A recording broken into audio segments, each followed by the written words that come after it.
Muchísimas gracias, en primer lugar, a la asociación, a la nueva asociación Alonso Mudarra, a la que espero y deseo todo éxito y larga vida, y especialmente la figura de Carlos, por su invitación generosa para esta conferencia, que realmente en los tiempos que corren es muy raro que te inviten por una conferencia, pero que me llamen para hablar de Luis Venegas de Nestrosa es una rareza extrema, entonces yo estoy felicísimo porque me gustan mucho las rarezas. Entonces, muchas gracias también por dedicar esta tarde a esta cosa tan exótica.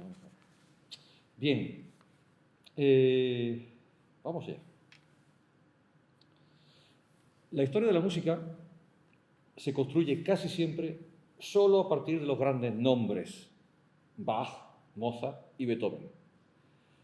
Eso es en primer lugar. Y luego Monteverdi, Wagner o Ravel, según los gustos. Cuando nos referimos a la historia de la música en España, surgen los nombres de Falla, Albéniz o Granados, y hay que apretar bastante más para conseguir extraer de alguien los nombres del Renacimiento español, generalmente en el orden Victoria, Guerrero, Morales, el inverso a su cronología. Según vamos descendiendo todavía peldaños en el escalafón musical del ideario colectivo, algunos citaría ya a Antonio de Cabezón, a lo mejor, y otros quizás al vibolista Alonso de Mudarra. Pero aún faltaría un trecho para situar a nuestro personaje de hoy, don Luis Venegas de Nestrosa, un personaje que, sin ser músico de profesión, realizó aportaciones fundamentales en la historia de la música española y, por extensión, en la historia de la música universal. De hecho, el nombre de Luis Venegas de Nestrosa es conocido para la musicología desde mediados del siglo XIX como compilador del libro de cifra nueva para tecla, arpa y vihuela, que había sido impreso en Alcalá de Henares en 1557. Pero no sería hasta 1944 cuando se den a conocer los primeros datos sobre el personaje en la edición moderna de esta obra que publicó Higinio Anglés dentro de la colección Monumentos de la Música Española del Consejo Superior de Investigaciones Científicas. Poco después, en 1951, la investigación archivística llevada a cabo por Jaime Moll Roqueta desvelaba detalles sobre la actividad de Luis Venegas de Nestrosa en el entorno de la corte del cardenal Tavera en Toledo. Pero en las décadas siguientes, a pesar de los numerosos estudios que se iban dedicando a la obra de Venegas, el libro de cifra nueva, los avances en el campo biográfico eran muy discretos. Casi no se sabía nada de este personaje. Habrá que esperar hasta 1984 para tener nuevos datos sobre la figura de Luis Venegas de Nestrosa, y será a través de su testamento, localizado y publicado por François Reynaud y Louis Jambou en la revista de la Sociedad Española de Musicología.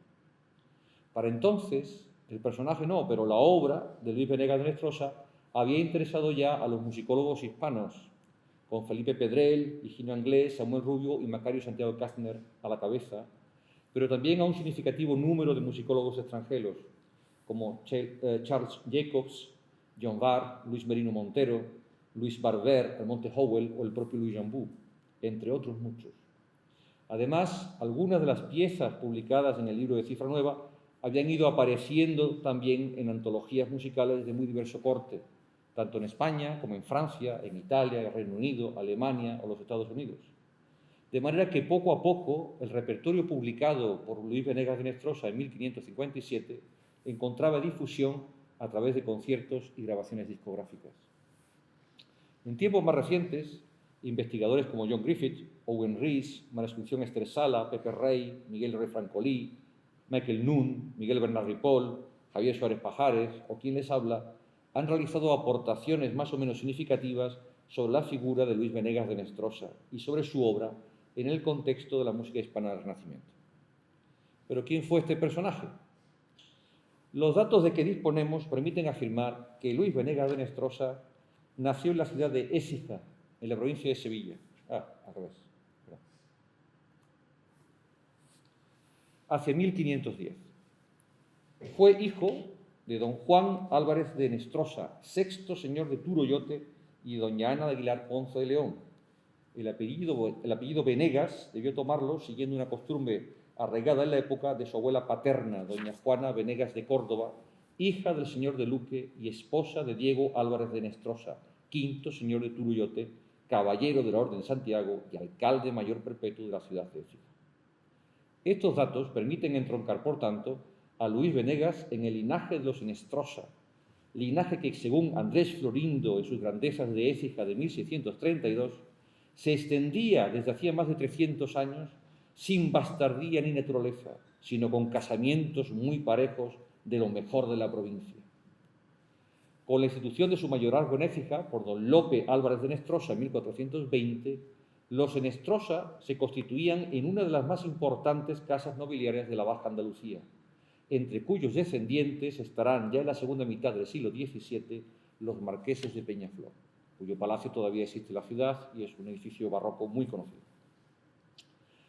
Desde los trabajos de Jaime Moll Roqueta también sabemos que Luis Venegas de Henestrosa estuvo al servicio de la Cámara del cardenal Juan Pardo de Tavera en Toledo, al menos entre 1534 y la muerte del prelado en 1545.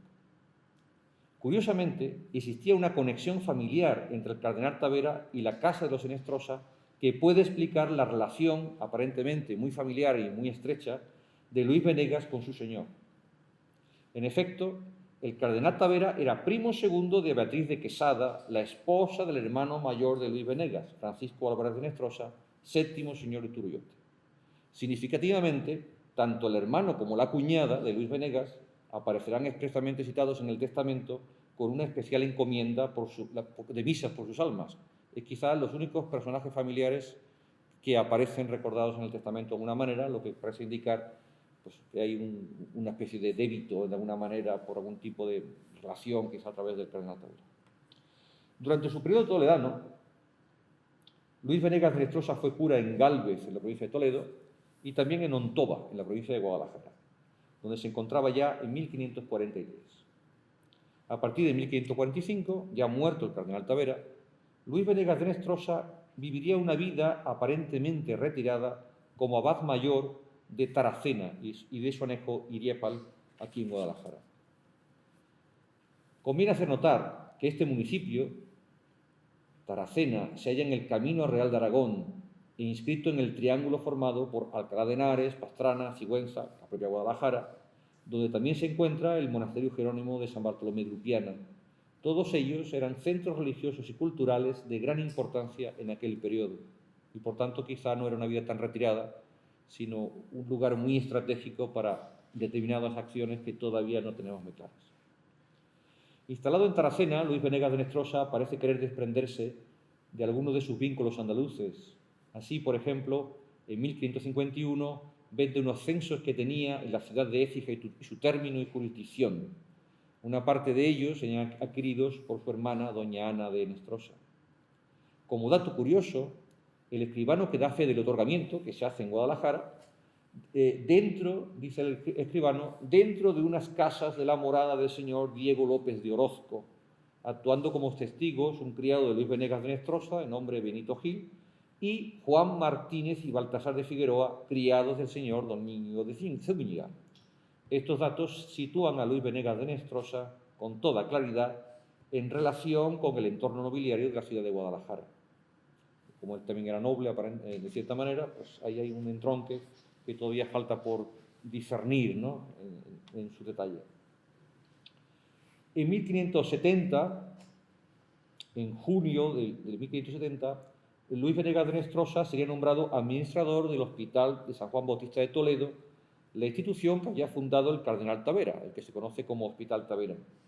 Pero sería por muy poco tiempo, parecía casi como también un favor póstumo. Él se había quejado en algún momento, después de la muerte del cardenal, de que a pesar de haber sido tan buen criado, podemos decir, no había recibido de la testamentaría del cardenal demasiado favor. Y quizá por esa razón se le intenta recompensar al final de su vida con este cargo.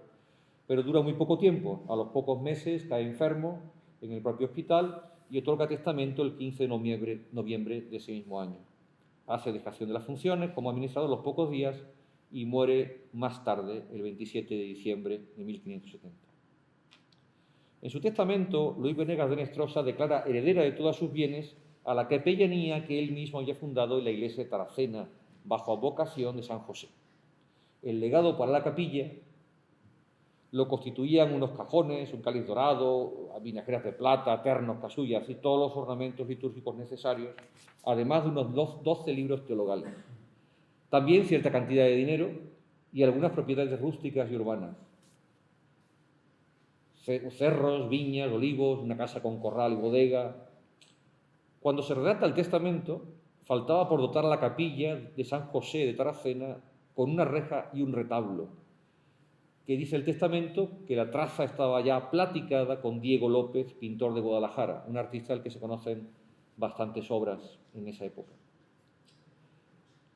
Venegas de Nestrosa, en su testamento, manda que se acaben de ejecutar tanto la reja como el retablo, poniendo un precio máximo para la reja de 60 ducados. Y es en esta capilla, decentemente dotada, donde Luis Venegas de Nestrosa dispone también su sepultura. Y recibo la noticia hoy, ¿no?, de que la lápida sepulcral de esta capilla pues apareció, ¿no?, y está en el Ayuntamiento de Guadalajara, si no me equivoco. Bien. Todas estas posesiones descritas, rústicas y urbanas, están ubicadas en Tarracena o en sus inmediaciones. No figuran ya en el testamento de Venegas las propiedades que disfrutó en Toledo o en su Écija natal, de las que se habría desprendido con el paso del tiempo. El único vínculo que mantiene con la ciudad de origen, con Écija, es a través de su sobrino Juan de Nestrosa, el heredero de la rama familiar, a quien corresponderá nombrar capellán para el servicio de la capellanía de Tarracena. Pero el verdadero legado de Luis Venegas de Nestrosa a la posteridad no es tanto esta capellanía, que es muy significativa desde el punto de vista patrimonial o de la ciudad de Tarracena, sino desde el punto de vista de la música o de la musicología, pues la edición del libro de cifra nueva para tecla y arpa de vihuela, que es una verdadera antología de música de la primera mitad del siglo XVI. El prólogo de este libro nos informa de que el impreso se preparó recogiendo muchas obras de diversos autores, así de tecla como de vihuela y componedores. Y en efecto, cuando se analiza el contenido del libro, encontramos que el libro recoge canciones de los componedores franco-flamencos, Verdelot, Janequin, Gombert, Requillón y Clemens Non Papa, además de los hispanos Morales y Pastrana, más cierto número de obras vocales en castellano sin identificación de autor. Pero sobre todo, el libro recoge piezas extraídas de los libros de vihuela de Luis Narváez, Alonso Mudarra, Enríquez de Valderrábano y Diego Pisador, así como de la intabulatura del auto de Francesco da Milano. Lo interesante es que todas estas piezas aparecen intabuladas, es decir, transcritas para el instrumento de teclado. No en vano, el grueso del volumen lo constituye una colección de obras para tecla, donde están presentes los más importantes organistas compositores hispanos del momento. Están Antonio de Cabezón, Francisco de Soto, Pere Vila, Luis Alberto y Francisco Fernández Palermo. Por añadidura, incluiría 3 piezas del italiano Giulio Segni da Módena, que habían aparecido impresas en Venecia en 1540. Solo unas pocas piezas aparecen sin nombre de autor en el libro, y no se puede saber, porque no hay otras correspondencias, si son de autores ya conocidos, de autores desconocidos, o quizá incluso el propio Luis Venegas de Nestrosa, pero eso queda siempre como una incógnita. De todos estos compositores organistas, Antonio de Cabezón es el músico de mayor renombre y el mejor representado de la colección, con más de 40 piezas. Cabezón estuvo al servicio de la Casa Real Española desde 1526, primero como músico de la emperatriz Isabel de Portugal y luego a partir de 1539 como músico de cámara de las infantas María y Juana y del príncipe Felipe, el futuro rey Felipe II. Con Felipe, al que sirve en exclusiva a partir de 1543, tuvo la oportunidad de viajar a Italia, Austria, Alemania, Luxemburgo y los Países Bajos en los años 1548-51 y más tarde acompañaría al ya rey Felipe II en su viaje a Inglaterra con motivo de su boda con la reina María Tudor. En estos viajes, que duraron en total casi 4 años, Antonio de Cabezón tuvo la oportunidad de conocer a músicos, cantores e instrumentistas de todo tipo, lo que propiciaría un fructífero intercambio de influencias en ambos sentidos. No en vano, Cabezón puede ser considerado uno de los pilares fundamentales en el desarrollo de la música para teclado europea de mediados del siglo XVI. De Francisco de Soto, Venegas recoge solo 2 piezas, con lo cual, desde mi punto de vista, establece incluso una jerarquía, ¿no?, entre el gran maestro y otros maestros de otro nivel. De origen palentino, fue compañero de Cabezón tras ser nombrado músico al servicio de la Casa Real en 1528. Por su parte, las dos obras también atribuidas a Vila en el libro de Cifra Nueva pueden ser asignadas sin duda a Pere Alberch y Ferrament, organista de la Catedral de Barcelona desde 1536, y que es alabado junto a Cabezón y Soto como excelente tañedor en la Declaración de Instrumentos Musicales de Fray Juan Bermudo, que se publica en 1555. Los otros dos organistas, compositores representados en el libro de Cifra Nueva de Luis Venegas de Nestrosa, se relacionan con Guadalajara. Por un lado, Luis Alberto, que era originario de Vizcaya y clérigo del arzobispado de Zaragoza, que después de pasar por Murcia fue organista de la Catedral de Sigüenza entre 1546 y 1558. Tras su etapa ahí, iría a acabar sus días como fraile en el monasterio de Santa María de Huerta. Pero nos interesa fijarnos, sobre todo, en Francisco Fernández Palero. Este músico era natural de Tendilla, donde había nacido en torno a 1533. No se conoce nada de su trayectoria profesional hasta 1553, cuando con 20 años es nombrado organista de la Capilla Real de Granada. Es muy joven y no se conoce nada anterior, no se sabe dónde había estado metido, o ocupó algún puesto secundario, o, como yo sospecho, quizá el tipo había estado incluso en Italia una temporada, como pasaba con algunos músicos del entorno de Guadalajara, del Duque de Infantado. Pero eso igualmente queda todavía por investigar. En 1558, cuando el mencionado Luis Alberto renuncia a la plaza organista de Sigüenza para irse a Santa María de Huerta, el Cabildo de Sigüenza intenta traer a Palero desde Granada para ser organista de Sigüenza. Incluso usa la influencia de sus padres, que todavía viven en Tendilla, para atraerlo hacia la zona, pero se ve que Palero estaba a gusto en Granada y renuncia, no quiere venir. Y la historia se vuelve a repetir. Cuando el siguiente organista se marcha, en 1563, el Cabildo de Sigüenza vuelve a quererlo traer desde Granada, pero es en vano. No quiere renunciar a su puesto de Granada y allí se queda hasta su muerte en 1597. La figura de Palero, en el contexto de la edición del libro de Cifra Nueva, resulta muy significativa en muchos aspectos. No solo es el autor mejor representado en el volumen después de Antonio de Cabezón, por encima de Soto, Vila y los otros, con 14 piezas. Pertenece a una generación posterior a la del resto de compositores representados. Cabezón, Soto, Vila y Alberto son al menos 10, 15, 20 años mayores que él. Y aporta a la colección un grupo de arreglos para teclado de motetes y partes de la misa de extremo interés y calidad. Incluso yo diría superior en muchos aspectos al corpus ofrecido por el resto de autores, incluido Cabezón, para esa colección. Luego, cuando aparezca la siguiente colección de Cabezón, diremos, oh, no, Cabezón sigue siendo grande.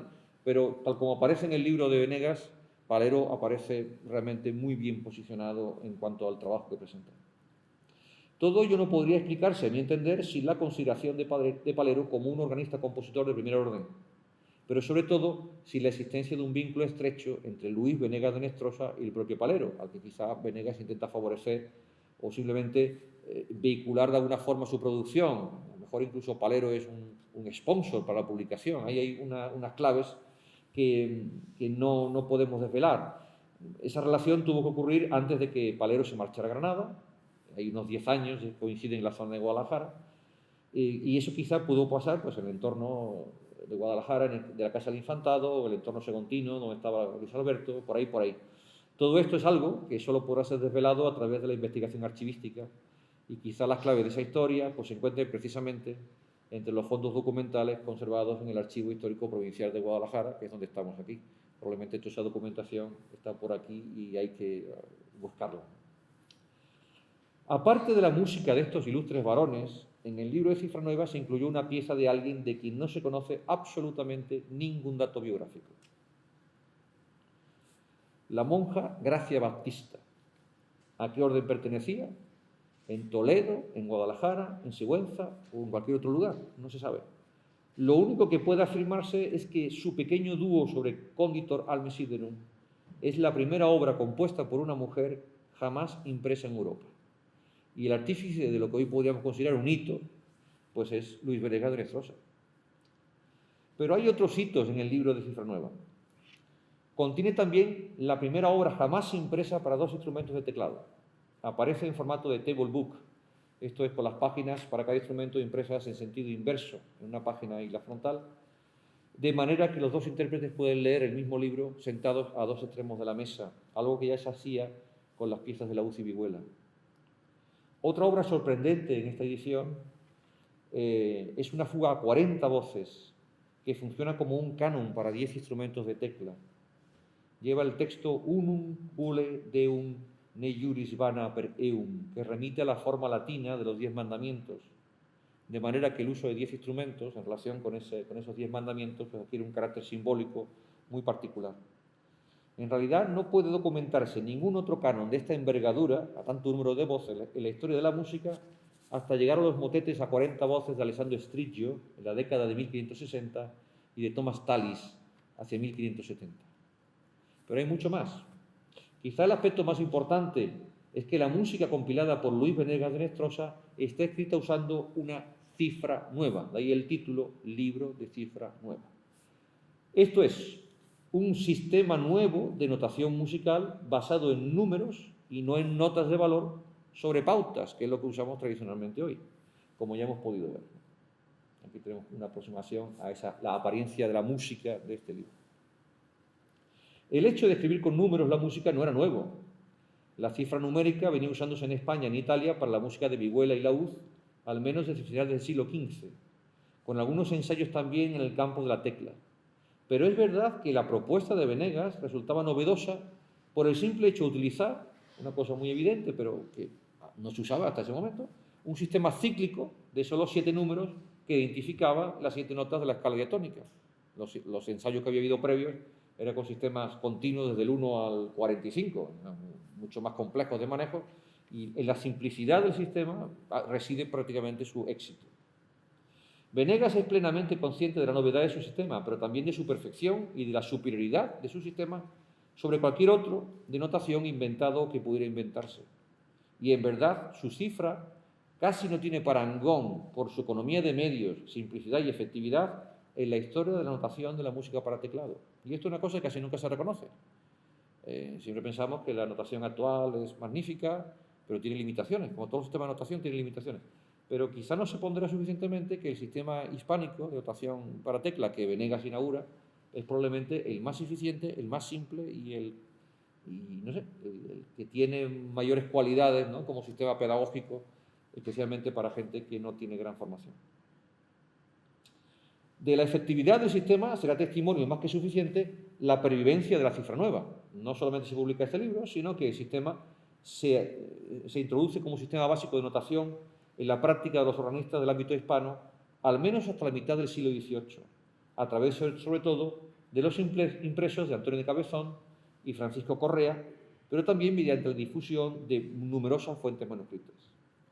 Una variante del mismo sistema se usó también para la notación de la música de arpa, como aparece en los impresos de Lucas de Ribayas y Diego Fernández de Huete, pero igualmente en numerosísimos manuscritos para arpa que se han conservado. Pero es cierto que Venegas aspiraba aún más. Pensó que su sistema no solo podía servir para la música instrumental, de tecla, arpa y vihuela, es decir, un solo sistema para 3 tipos de instrumentos muy diferentes en su técnica, en su concepción y en su notación en aquel periodo.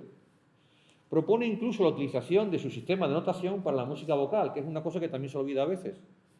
Ya fuese para el canto llano, aquí da un ejemplo del canto llano usando su sistema de números, o de la polifonía, puesto que muchas piezas de la colección tienen el texto para que se pueda cantar.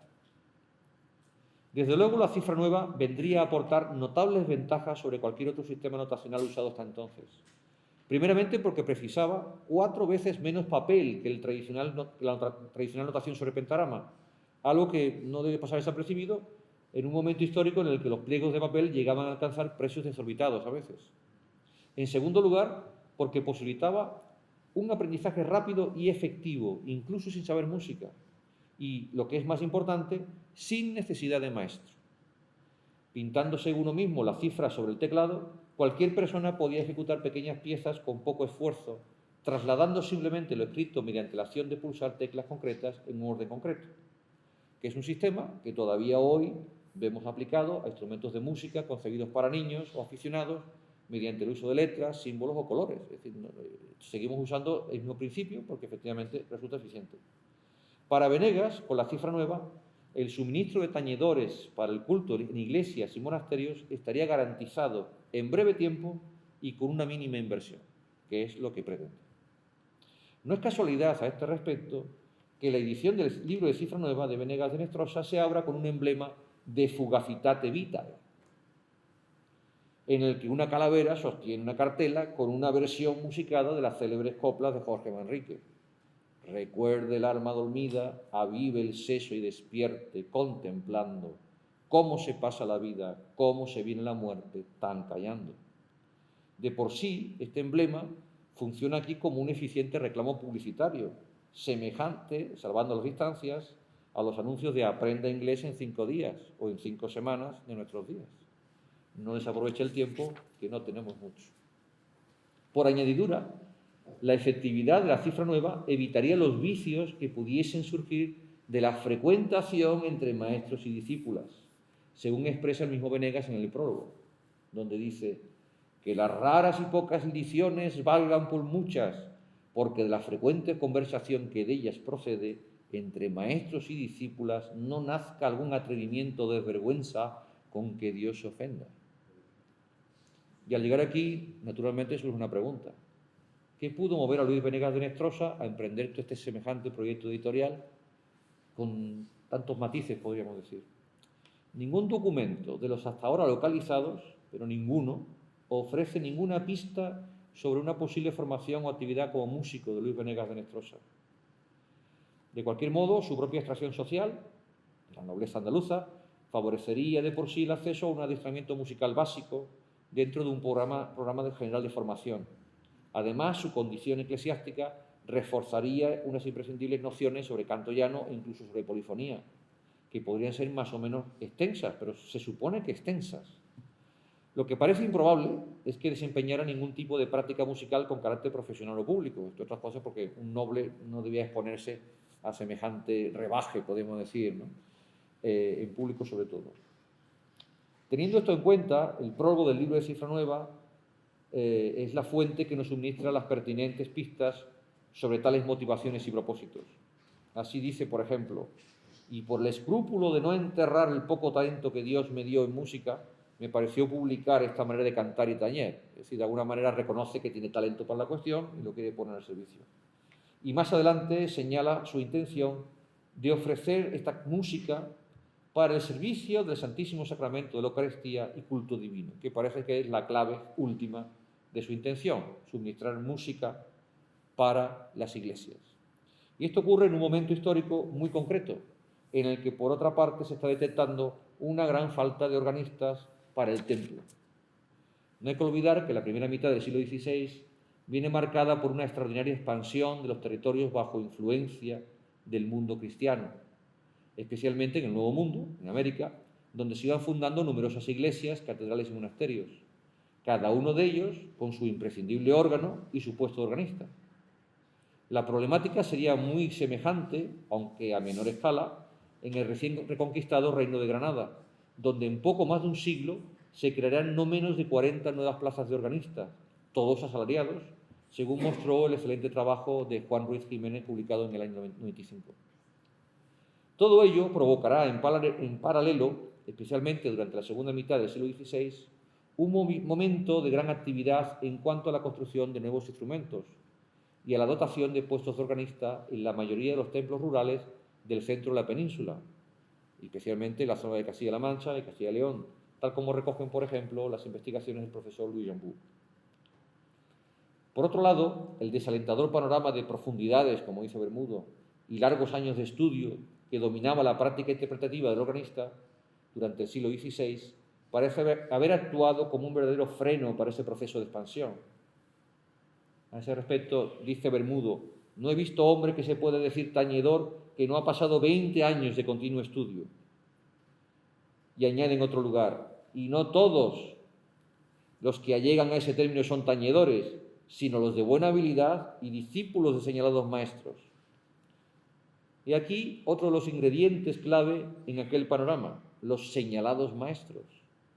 En efecto, el problema de la falta de organistas en el siglo XVI, contra el que Venegas intenta luchar o paliar esa carencia, se convirtió en un círculo vicioso, precisamente por la carencia de tañedores dispuestos a enseñar a otros. Las citas al respecto en la obra de Fray Juan Bermudo son numerosísimas. Dice, por ejemplo: bien entiendo que ha habido y los hay en nuestra España hombres excelentísimos en vihuela, órganos y en todo género de instrumentos, y doctísimos en composición. Empero es tanta la sed y codicia y avaricia de algunos que les pesa si otro sabe algún primor, y más si lo ven comunicar. Hablo en cosas juzgadas y vistas muy de cerca. Lo que Dios por su misericordia y clemencia les dio, antes se quieren ir al infierno con todo ello que comunicarlo en parte a los que pueden servir a Dios. Y más lacónicamente, en otro sitio dice: lo que algunos maestros podrían decir en un mes, lo reservan para el día del juicio. De modo que para Bermudo, la culpa de la ignorancia y de las corruptelas en la música, en la España de su tiempo, residía en parte en la falta de caridad de esos maestros que no querían enseñar lo que saben. En este contexto, parece natural que Luis Venegas de Nestrosa vislumbrase la impresión de un volumen destinado a la enseñanza de la música y al ejercicio de los organistas, para servicio y dignificación del culto divino. Y a tenor de las palabras de Bermudo, habría que aceptar que su proyecto estaba movido, al menos en primera instancia, por un puro sentimiento de caridad cristiana.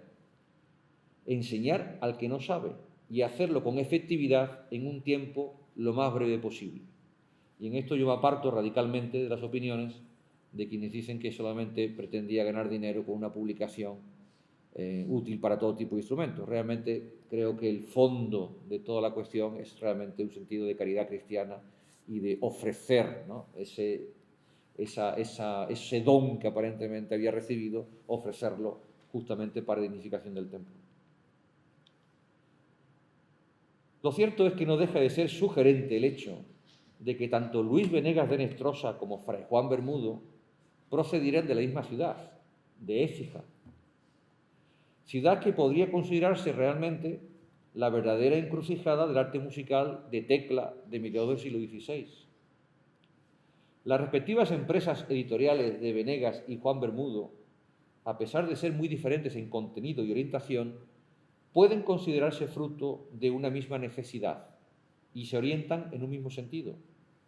Si bien Bermudo, como sabemos, pretende alcanzar muy altos vuelos en el campo de la teoría musical, tanto en su terreno práctico como en el especulativo. Pero todo esto, con una correcta aproximación al personaje de Fray Juan Bermudo, naturalmente es algo que habría que dejar para otra conferencia. A lo mejor me quieren invitar pronto. El personaje Fray Juan Bermudo, del cual hay mucho que decir igualmente, pero en el cual existe igualmente una vena de caridad cristiana en sus textos, sobre todo en sus prólogos, dando a entender que es lo que le mueve realmente a trabajar de esa manera. Pero volvamos a don Luis Venegas de Nestrosa, que es lo que nos interesa. Y observemos que su proyecto editorial realmente cambió de rumbo en varias ocasiones, siempre con la misma orientación. Pero primero contempló la confección de 3 libros de música fácil para tañer de improviso, decía él, acomodada a las tipologías litúrgicas de vísperas, maitines y misas. Pero más tarde, quizá porque había acumulado muchísima cantidad de música, imaginó que la edición tenía que ocupar en total 7 libros. Pero por desgracia, de todo eso solo conocemos el libro primero, que es el que se conserva. Así que podemos preguntarnos, ¿qué fue de los otros 6 libros? En sus textos afirma que los tenía preparados para ser impresos, pero ¿realmente lo fueron? Se suele decir que no. Pero lo cierto es que si tenemos en cuenta que las tiradas de imprenta para libros de música a mediados del siglo XVI oscilaban entre unos 750 y 1500 ejemplares, y que del libro de Venegas han llegado a nosotros solamente 3 ejemplares, 2 que están en la Biblioteca Nacional en Madrid y uno que ha aparecido recientemente en México, si de 1500 quedan 3, nos damos cuenta de lo frágil que resulta la transmisión de este tipo de materiales. Y de algún modo, si conservamos el libro de Venegas, es casi por casualidad. Hay libros en los que se conserva un solo ejemplar. Y por tanto, si hubiera desaparecido, pues no habría habido mención en la historia de la música ni de ese compositor ni de esa música. Lo que equivale a decir aquí en este caso que quizá también estamos hablando de Venegas de Nestrosa, pues por casualidad, porque probablemente como cura de Taracena o como noble segundón de la Casa de los Hinestrosa, pues nadie habría hablado de él nunca en la vida, ¿no? Lo cierto es que en el testamento de Luis Venegas sorprende la total ausencia de referencias a ningún tipo de material musical, fuesen partituras o instrumentos. No hay rastro de los 6 libros que servían de continuación a la edición de 1557, ni mención a posibles ejemplares aún por vender del libro primero. Realmente colocar estos libros en esa época debe ser muy complicado.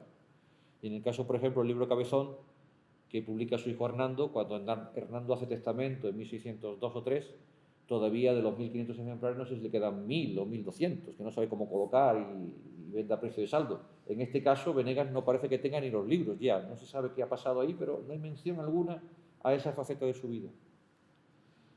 Claro, se pregunta uno si dejó de interesar la edición musical o le dejó de interesar la música en general a partir de determinado momento.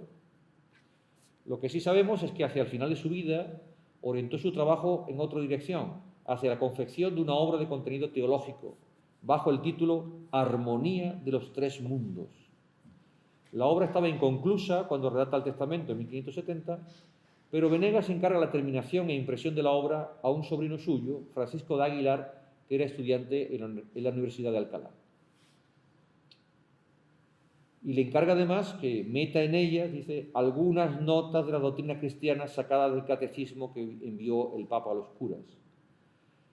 Y tampoco hay constancia de que esta obra se imprimiera, o si lo hizo, desde luego no lo hizo con este título. Tampoco el autor Francisco de Aguilar aparece por ningún sitio, no se sabe que escribiera nada.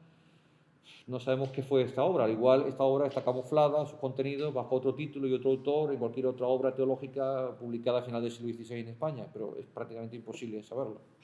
Aunque yo estaría muy interesado en ver qué eran esos tres mundos.